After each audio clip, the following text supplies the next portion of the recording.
ഒരുപാട് മുസംബി വെറൈറ്റീസ് ആള് കൽക്കട്ടയിൽ നിന്ന് ഇറക്കും. ഹോൾസെയിൽ റേറ്റിൽ മണ്ണുത്തിത്തെ അതേമാതിരത്തെ റേറ്റിൽ തന്നെ നഴ്സറിക്കും കാര്യങ്ങളൊക്കെ കൊടുക്കും. അതാണ് ഇവിടുത്തെ പ്രത്യേകത. അപ്പൊ ആളോട് പല വീഡിയോസിലും ചോദിച്ചത് കായ്ക്കോ എന്നുള്ളത്. ഇത് ഓൾ ടൈം ഇത് നമ്മളിവിടെ വന്നിട്ട് ഫ്ലവർ ചെയ്താണ്. നമ്മള് ഗ്യാരണ്ടി കൊടുക്കണ്ടല്ലേ? കായ പിടിച്ച് നമുക്ക് കാണിച്ചു കൊടുക്കും ചെയ്യാം. സെറ്റ് ചെയ്ത് വെച്ചിട്ട് നമുക്ക് കാണിച്ചു. പ്രത്യേകം പറഞ്ഞു കൊടുത്താ ഇത് പച്ചിലലിന് മധുരം ഉണ്ടാവും. നമ്മൾ വർഷത്തിൽ 2 വട്ടം കായ പിടിക്കും. ഇത് ഓൾ ടൈം വിയറ്റ്നാം. തൈകളൊക്കെ ഏതാണ്? ഇതൊക്കെ 900 രൂപ കൊടുക്കണേ. വലിയ തൈകളൊക്കെ കുറച്ച് റേറ്റ് കുറഞ്ഞ വേണമെന്ന് ആഗ്രഹിക്കുന്നവർക്ക് 150 മുതൽ 50 രൂപ 150 രൂപ ഒക്കെ ഉണ്ട്. കൊറിയർ അയച്ചു കൊടുക്കാം. ഇപ്പൊ ഇത്ര വലുതെടുത്ത് കഴിഞ്ഞാൽ നമുക്ക് കാഴ്ച കൊണ്ടേ കിട്ടും. ഈ കാഴ്ച പ്ലാന്റ് കൊടുക്കാനുള്ളല്ലേ? അത് കൊടുക്കാമല്ലോ. അപ്പൊ ആർക്ക് വേണമെങ്കിലും ഏത് പ്ലാന്റ് വേണമെങ്കിലും എടുക്കാം. ഇതൊക്കെ കായ്ക്കുന്ന ഗ്യാരണ്ടി അല്ല? എന്തെങ്കിലും ഗ്യാരണ്ടി കൊടുക്കാനുള്ള കാരണം നല്ല മദർ പ്ലാന്റാ ഇത്?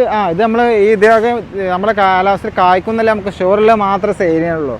പിന്നെ അതുപോലെ കമല ഓറഞ്ച് അതൊന്നും ഞാൻ സെയിൽ ചെയ്യില്ല.